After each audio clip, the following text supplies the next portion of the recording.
In 1983, a quiet Boston orphanage became the center of one of the most elaborate financial schemes the city had ever seen.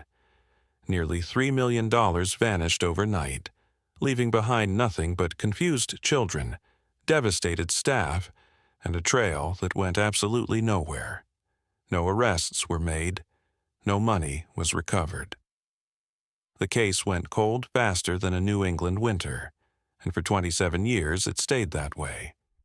But in 2010, during the renovation of an old brownstone in Beacon Hill, a construction worker discovered something tucked between the pages of a water-damaged book. What he found wasn't money, but it was enough to crack open a mystery that had been sealed in silence for nearly 3 decades. Before we dive deeper, let us know in the comments where you're watching from. We'd love to hear from you. And don't forget to hit that subscribe button so you never miss any of our upcoming videos. The story begins at St. Margaret's Home for Children, a modest brick building that had stood on Commonwealth Avenue since 1947. By the early 1980s, the facility housed 42 children, ranging from ages 6 to 17. Unlike the harsh institutional orphanages of earlier decades, St. Margaret's prided itself on creating a family atmosphere. The staff was small but dedicated, led by Director Margaret Henley, a woman who had devoted her entire career to child welfare. The home operated on a tight budget, funded primarily through private donations and a modest endowment that had grown slowly over the years. What made St. Margaret's unique wasn't just its approach to child care, but its financial structure. The orphanage had been established through the will of a wealthy Boston merchant who had lost his own children to illness. His bequest included not only the building, but a trust fund designed to provide long-term stability. By 1983, that trust had grown to just over $3 million, carefully managed by a board of trustees and overseen by the home's administrative staff. The fund was considered untouchable, a safety net that would ensure the orphanage could continue operating even during economic downturns. The children knew nothing about the money, and most of the staff viewed it as an abstract concept, something that existed on paper but had little bearing on their daily routines. Only a handful of people had access to the financial records, and even fewer understood the complex web of investments and accounts that made up the trust. On the morning of November 15, 1983, Margaret Henley arrived at the orphanage to find everything exactly as she had left it the night before. The children were getting ready for school, the kitchen staff was preparing breakfast, and the building hummed with its usual morning energy. Nothing seemed out of place. It wasn't until she checked her messages that she discovered something was terribly wrong. The first call had come from the bank at 7:30 that morning. The trust account, which should have contained nearly $3 million, was showing a balance of 0. The second call came from the investment firm that managed the orphanage's portfolio. Every stock, every bond, every carefully planned asset had been liquidated overnight. The third call was from the insurance company that held the orphanage's policies. Those too had been cashed out, leaving the facility completely exposed. Henley's first instinct was that there had been some kind of administrative error. Banks made mistakes, computers crashed, and paperwork got mixed up. She spent the next hour on the phone, speaking to managers and supervisors, expecting someone to laugh and explain the confusion. But with each call, the reality became clearer. The money was gone, transferred out through a series of electronic transactions that had been authorized with legitimate access codes and proper documentation. The police were called before noon. Detective Ray Morrison, a 20-year veteran of the Boston Police Department, had seen plenty of financial crimes, but nothing quite like this. The theft had been executed with surgical precision, using insider knowledge and legitimate credentials. Every transaction appeared to be properly authorized, every signature matched the files, and every access code was correct. It was as if someone with complete authority over the funds had simply decided to take them. The investigation began immediately, but the leads were thin from the start. The money had been moved through a complex series of transfers, bouncing between accounts in different states before disappearing into offshore banks that refused to cooperate with American law enforcement. The paper trail, while extensive, led nowhere useful. Each transaction had been carefully structured to avoid triggering automatic fraud alerts, and the timing suggested someone with intimate knowledge of banking procedures. Attention quickly focused on the orphanage's inner circle. Only 5 people had the necessary access codes and authorization levels to move money from the trust fund. Margaret Henley herself was the primary signatory, with authority to approve large expenditures for the facility's operations. Robert Walsh, the orphanage's longtime accountant, managed the day-to-day financial operations and had access to all account information. Dr. Patricia Vance, the facility's medical director, served on the board of trustees and had been given emergency financial powers in case of medical crises.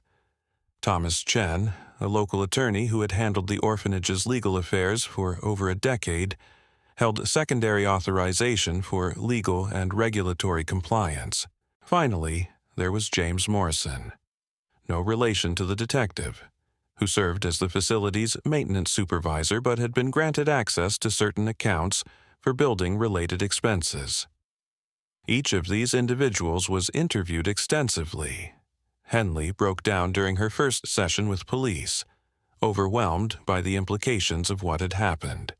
She provided complete access to her personal finances, submitted to a polygraph test, and offered to resign immediately if it would help the investigation.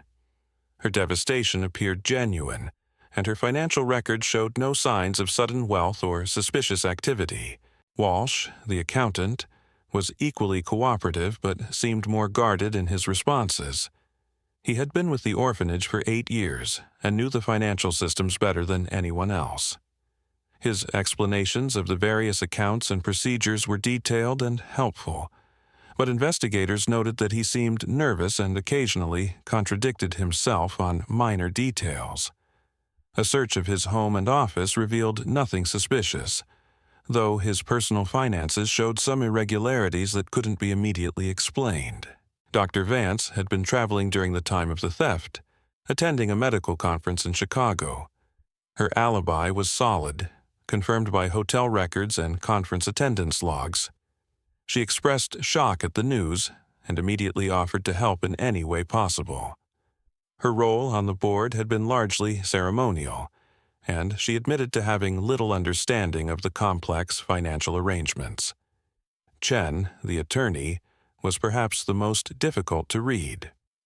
He had been involved with the orphanage's legal affairs for years and understood the trust structure as well as anyone.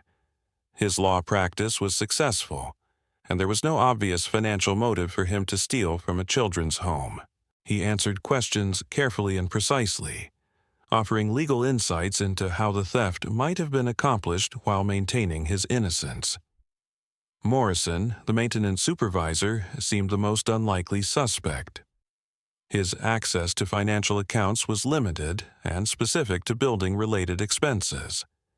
He had worked at the orphanage for 15 years and was known for his dedication to the children. His background was clean, his finances modest, and his reaction to the news appeared genuinely shocked. As the investigation progressed, each suspect was gradually eliminated. Polygraph tests, financial audits, and extensive background checks failed to produce evidence against any of the 5 authorized individuals. The detective began to suspect that the crime had been committed by someone outside the immediate circle, possibly with the help of an insider who provided access codes and authorization procedures. The search expanded to include former employees, contractors, and anyone who might have had access to the orphanage's financial information. Bank employees were questioned, computer systems were analyzed, and security procedures were reviewed. Despite months of intensive investigation, no viable suspects emerged. The trail had gone completely cold, and the money remained missing. The impact on St. Margaret's home was devastating. Without the trust fund, the facility could barely meet its operating expenses. Donations increased temporarily as news of the theft spread, but the long-term financial picture was grim. Staff members were laid off, programs were cut, and the future of the orphanage became uncertain. The children, who had lived their entire lives with the security of knowing they had a permanent home, suddenly faced an uncertain future. Many of them were too young to understand the complexities of what had happened, but they could sense the tension in the adults around them. Older residents began asking questions that the staff couldn't answer. Would they have to leave? Would the orphanage close? Where would they go? Margaret Henley found herself in an impossible position. She had to maintain some semblance of normalcy for the children while dealing with creditors, insurance investigators, and a police department that seemed no closer to solving the case than they had been on day one. The stress took a visible toll on her health, and several staff members worried that she might suffer a complete breakdown. By the spring of 1984, the investigation had reached a standstill. Detective Morrison had exhausted every lead, interviewed every possible suspect, and analyzed every piece of evidence. The FBI had been brought in to help trace the international transfers, but even their resources had limitations when dealing with uncooperative foreign banks. The case remained officially open, but active investigation had essentially ceased. The orphanage managed to survive, but just barely. Emergency fundraising efforts brought in enough money to keep the doors open, and several local charities stepped in to help with operating expenses. However, the facility was forced to reduce its capacity from 42 children to just 28. Programs that had made St. Margaret's special were eliminated, and the family atmosphere that Henley had worked so hard to create began to deteriorate under financial pressure. As the years passed, the theft became something of a local legend. Newspaper articles would occasionally revisit the case on anniversaries, speculating about what might have happened to the money and whether it would ever be recovered. True crime enthusiasts developed theories ranging from the plausible to the absurd, but none of them led to any breakthroughs. The 5 original suspects went on with their lives under a cloud of suspicion that never completely lifted. Margaret Henley eventually stepped down as director in 1987, though she maintained her innocence until her death in 1995. Robert Walsh left Boston entirely, moving to California, where he started a small accounting practice. Dr. Patricia Vance continued her medical career, but gradually distanced herself from charitable work. Thomas Chen's law practice thrived, though he never again took on cases involving charitable organizations. James Morrison remained at the orphanage until his retirement in 1998, still maintaining the building and still insisting he knew nothing about the missing money. The case file grew dusty in the basement of the Boston Police Department, pulled out occasionally when new detectives wanted to try their hand at solving the unsolvable. Each fresh pair of eyes brought new theories and approaches, but the fundamental problem remained the same. The crime had been too well planned, executed with too much precision, and covered up too thoroughly. Whoever had taken the money understood both the financial systems and the investigation process well enough to stay ahead of law enforcement. Meanwhile, St. Margaret's home limped along, a shadow of its former self. New management took over in the 1990s, and the facility was eventually converted into a smaller group home model. The original building on Commonwealth Avenue was sold in 1999, its proceeds helping to establish a smaller facility in a more affordable neighborhood. The trust fund that had once promised perpetual security was nothing more than a painful memory. Detective Morrison retired in 1995 without ever solving the case that had haunted him for over a decade. In his final report, he noted that the theft represented one of the most sophisticated financial crimes he had ever encountered. The perpetrator had demonstrated an almost perfect understanding of banking procedures, legal authorization processes, and law enforcement capabilities. Morrison speculated that the crime had been planned for months, possibly years, and executed by someone with either extensive financial expertise or access to someone who possessed such knowledge. The detective's final theory, never proven but based on years of investigation, was that the theft had been an inside job facilitated by an outside expert. He believed that one of the 5 authorized individuals had provided access codes and procedural information to a professional criminal who specialized in financial fraud. The insider might not have even known the full scope of what they were enabling, thinking they were participating in a smaller, less damaging scheme. This theory explained why none of the 5 suspects had shown obvious signs of sudden wealth or suspicious behavior. If the crime had been orchestrated by an outside professional, the insider's compensation might have been relatively modest, perhaps a few $1,000s rather than a share of the millions. Such a payment could easily be hidden or explained away, especially if it had been made in cash or through untraceable methods. The case officially went cold in 1996, though it was never officially closed. Police departments typically kept unsolved major crimes open indefinitely, hoping that new technology, witness testimony, or evidence might eventually provide the breakthrough that had eluded earlier investigators. In practical terms, however, the St. Margaret's theft had joined the ranks of Boston's most famous unsolved mysteries. Local historians occasionally included the case in books about Boston crime, usually in chapters devoted to unsolved mysteries or white-collar fraud. The story had all the elements that fascinated true crime readers: a sympathetic victim in the form of orphaned children, a sophisticated criminal scheme, and a complete absence of justice.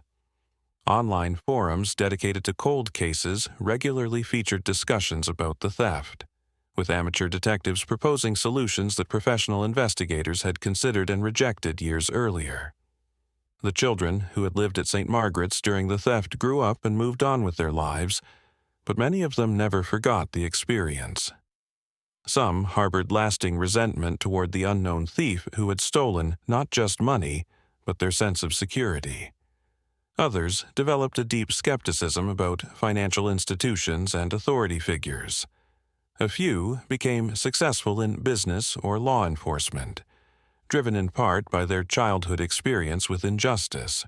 By the turn of the millennium, the St. Margaret's case had become a historical footnote, remembered primarily by retired cops, true crime enthusiasts, and the middle-aged adults who had been children at the orphanage in 1983.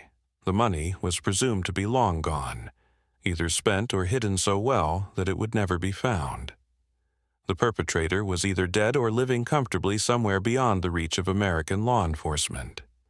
Then, in 2010, 27 years after the theft, a construction worker named Miguel Santos was renovating a brownstone in Beacon Hill when he made a discovery that would change everything.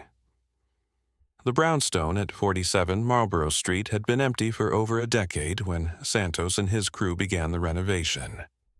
The building, constructed in the 1880s, had served various purposes throughout its history.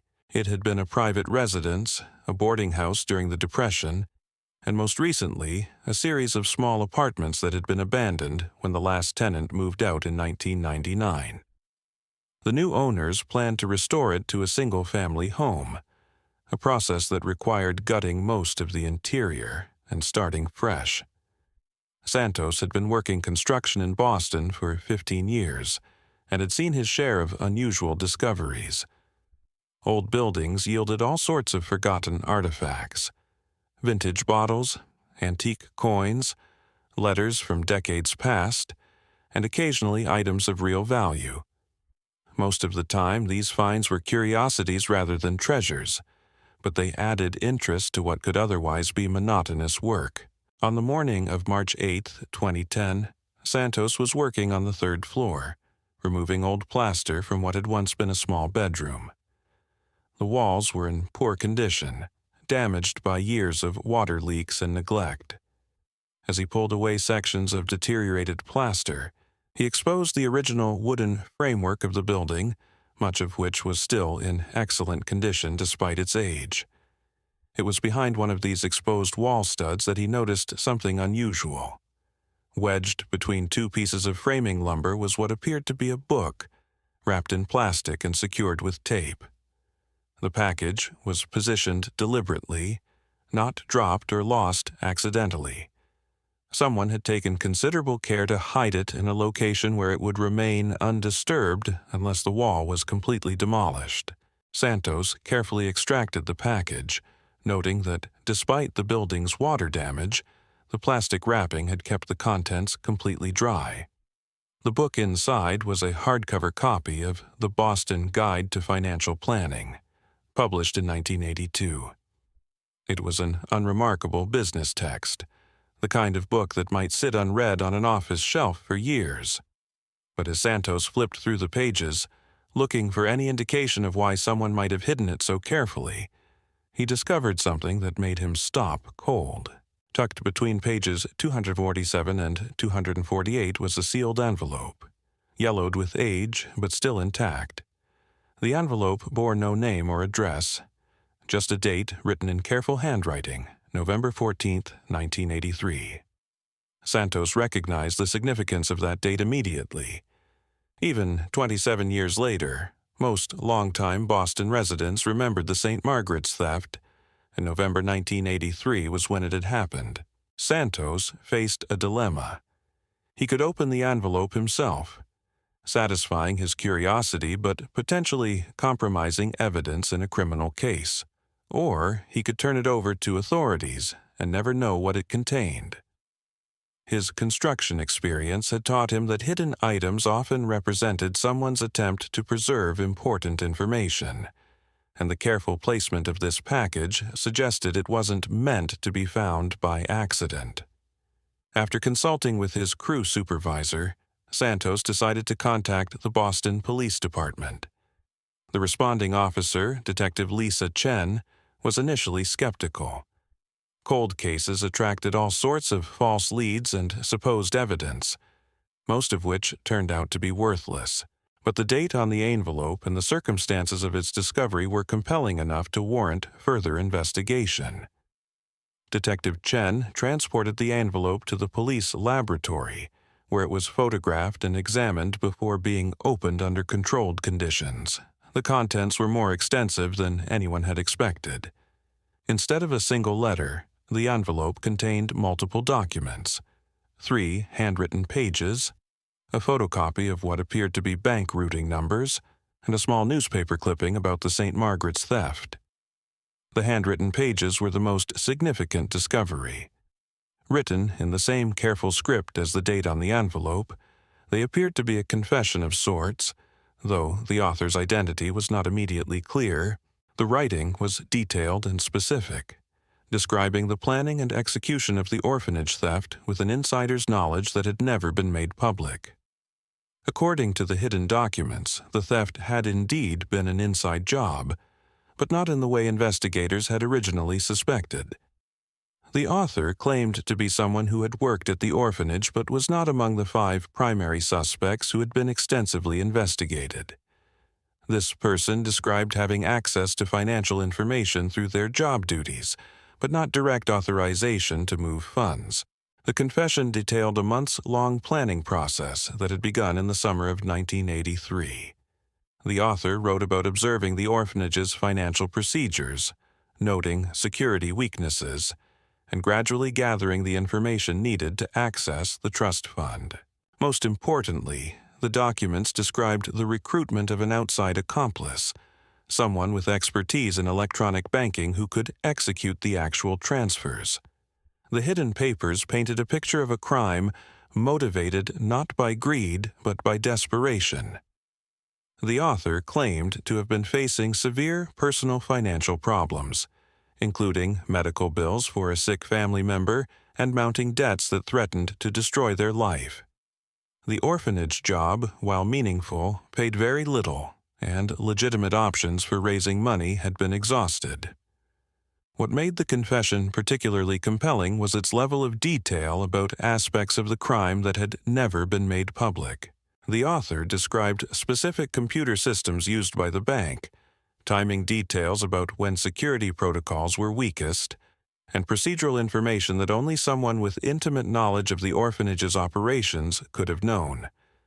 The documents also revealed the identity of the outside accomplice, a man named David Kellerman, who had worked as a computer programmer for several financial institutions during the early 1980s. Kellerman had developed expertise in electronic fund transfers at a time when such systems were relatively new, and security measures were less sophisticated than they would later become. According to the confession, Kellerman had been recruited through a classified advertisement placed in a computer programming magazine. The ad had been carefully worded to attract someone with the necessary skills while avoiding any direct mention of illegal activity. When Kellerman responded, the author had gradually revealed the true nature of the proposed job, offering him a substantial fee for his technical assistance. The actual theft had been executed exactly as investigators had suspected, through a series of legitimate-looking electronic transfers that moved the money through multiple accounts before directing it to offshore banks. What the police had never discovered was the method used to obtain the necessary authorization codes and account information. The confession revealed that the author had spent months photographing documents, copying computer passwords, and recording telephone conversations between orphanage staff and bank representatives. This intelligence gathering had been done slowly and carefully, with information collected over such a long period that no single incident would have raised suspicions. The most shocking revelation in the hidden documents was the author's claim about what had happened to the money. Contrary to investigators' assumptions that the funds had been divided between the criminals, the confession stated that Kellerman had disappeared with the entire amount, leaving his accomplice with nothing but the risk of criminal prosecution. The author described waiting for weeks after the theft, expecting to receive the agreed-upon share of the proceeds.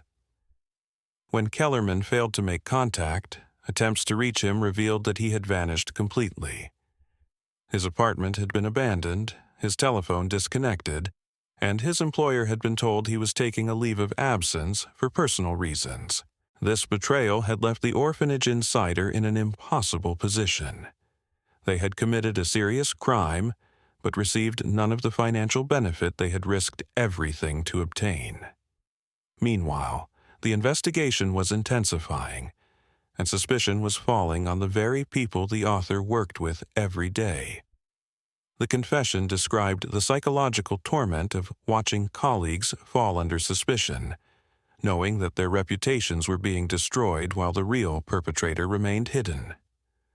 The author expressed particular anguish about Margaret Henley, whose dedication to the children was genuine, and whose devastation at the theft was heartbreaking to witness. As months passed and the investigation continued without resolution, the author had made the decision to write down the complete truth about what had happened. The confession was intended as a form of insurance, a way to ensure that the real story would eventually be told even if the author never found the courage to come forward voluntarily.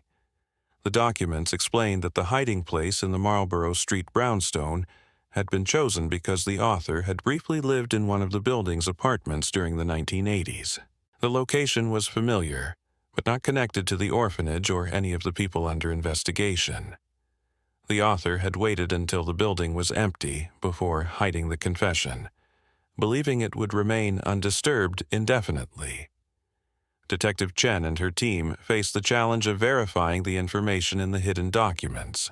The confession was detailed and compelling, but it had been written 27 years earlier by someone whose identity was still unknown. Many of the specific claims could potentially be checked against evidence that had been collected during the original investigation. The first step was attempting to locate David Kellerman, the computer programmer identified as the outside accomplice. This proved more difficult than expected. Kellerman appeared to have been a real person who had worked in the Boston area during the early 1980s, but his trail went cold around the time of the St. Margaret's theft. Employment records showed that Kellerman had worked for 3 different financial institutions between 1980 and 1983, gaining experience with the electronic transfer systems that were becoming standard in the banking industry. His supervisors remembered him as competent but unremarkable, someone who did his job adequately without drawing particular attention. Kellerman's apartment lease had expired in December 1983, just 1 month after the orphanage theft.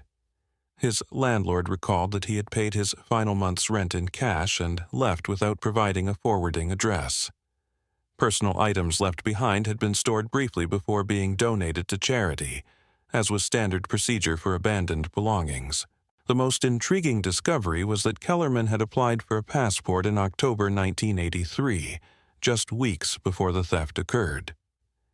Immigration records showed that he had left the United States in late November 1983, traveling to Switzerland with no recorded return date. This timeline aligned perfectly with the confession's claim that he had disappeared with the stolen money immediately after the crime. Swiss banking privacy laws made it impossible to trace what Kellerman might have done with the funds once they reached European financial institutions. However, the fact that he had left the country so soon after the theft, combined with his technical expertise and the detailed knowledge revealed in the confession, made him a highly credible suspect. The challenge remained, identifying the author of the confession. The handwriting analysis provided some clues, but no definitive identification. The documents had been written by someone with good penmanship and attention to detail, suggesting education and careful personality traits. The language used was formal but not overly sophisticated, indicating someone comfortable with written communication but not necessarily a professional writer.